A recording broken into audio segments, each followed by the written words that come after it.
Chairman Pakistan Tehreek Insaf कप्तान के होते हुए अगर ये उतरे तो ये मुंह की खाएंगे। ये जो मर्जी कर ले ये जीत नहीं सकते, जितना मर्जी ये कर ले ये जीत नहीं सकते। ये बेईमानी करके इलेक्शंस करा ले तो ये नहीं जीत सकते। फ्री एंड फेयर की तो बात दूर की है, ये बीच में बेईमानी के साथ भी हमारे हाथ बांध की दे और इलेक्शन में उतर जाए, ये नहीं जीत सकते। ठीक, ये देखना, वो कहने की खामोशी तो तब पैदा हुई ना जब ये आपसे वाकया हो गया और उसके ऊपर आपने काफी बात भी कर ली है। आगे वे आउट क्या, मैं आपसे वही सवाल पूछ रहा था कि ये सारा रवैया अगर आप 4 महीने पहले रखते तो आपकी सियासत बिल्कुल एक अलग डगर में होती। गलतियां हुई हैं और गलतियों के ऊपर न मानना उससे बड़ी गलती है जो कि मुसलसल आपने की है।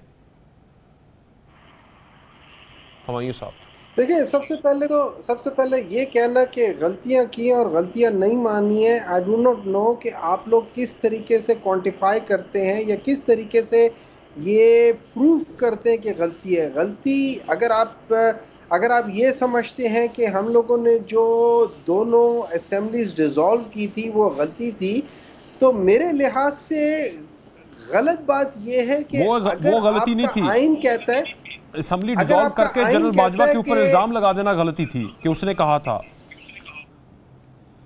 इल्जाम लगाने के बट जनरल बाजवा ने खुद कहा है कि ये सारा जो, इस लिहाज से मैंने वो कहता था कि आपको बहुत सारे लोग मुख्तलिफ जगहों पे वो करते हैं, लेकिन मतलब बात बताते हैं कि ये कर लो वो कर लो। लेकिन मैं आपको एक चीज़ बताता हूँ, आपके जितने भी पॉलिटिकल लीडर्स हैं उन सब लोगों ने कहा था कि अगर ये कर लो तो हम इलेक्शन, हमारा मेन मकसद पिछले साल से यही था कि हम इलेक्शंस करा लें। अब इलेक्शंस कराने में हमारा ये था कि शायद पीडीएम के पास एक वर्ड ऑफ ऑनर जो ये कह रहे हैं कि अगर आप ये दोनों असेंबली डिसॉल्व कर लो तो कर लेंगे, प्लस उससे बड़ी बात जो आपका आइन है, वो आइन जो है वो पाकिस्तान की रूह है। अगर आइन हटा दे तो लाकानूनियत है, फिर कोई दस्तूर नहीं है, तो फिर जो मर्जी कर ले। तो अगर आप आइन के साथ नहीं खड़े, अगर आप आर्टिकल 224(2) को कहते हैं कि ये नहीं है, तो वो तो मौलाना मुफ्ती महमूद और पीपल्स पार्टी के सीनियर्स और इन सब लोगों ने बनाए थे। तो इसका मतलब है आप लोगों के जो बड़े थे उन्होंने गलत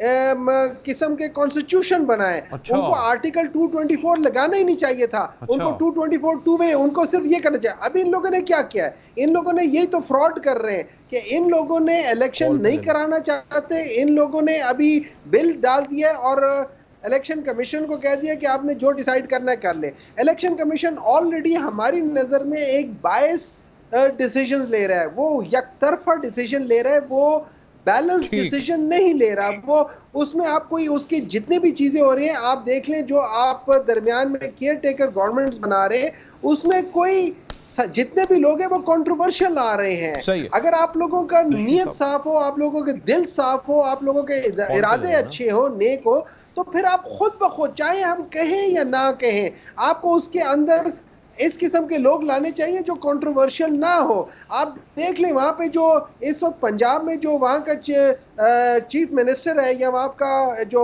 क्या कह सकते हैं ये इतलात का जो है, उनकी आप बातें सुने तो ऐसे लगता है कि पाकिस्तान मुस्लिम लीग नून या पीपल्स पार्टी या JUI उनका कोई बंदा बयान दे रहा है, वो कोई केयर टेकर नहीं है। और एज ऑफ May 14 उनकी वैसी लीगल वैल्यू 0 हो चुकी है, वो ऑलरेडी अनकॉन्स्टिट्यूशनल है। तो हम लोगों को इस बात का पूरी तरह इदराक है कि इस वक्त ये सारे लोग मिलके एक अनकॉन्स्टिट्यूशनल, एक नॉन डेमोक्रेटिक बातें कर रहे हैं। और क्या करते हैं, जाके दुबई में बैठ के फैसले कर रहे हैं। दुबई में बैठ के इनके लीडर्स सारे वहां बैठ के फैसले कर रहे हैं कि क्या होना है क्या नहीं होना। इनको पता है कि अगर ये मैदान में उतरे पाकिस्तान तहरीक इंसाफ के होते हुए, चेयरमैन पाकिस्तान तहरीक इंसाफ कप्तान के होते हुए अगर ये उतरे तो ये मुंह की खाएंगे। ये जो मर्जी कर ले ये जीत नहीं सकते,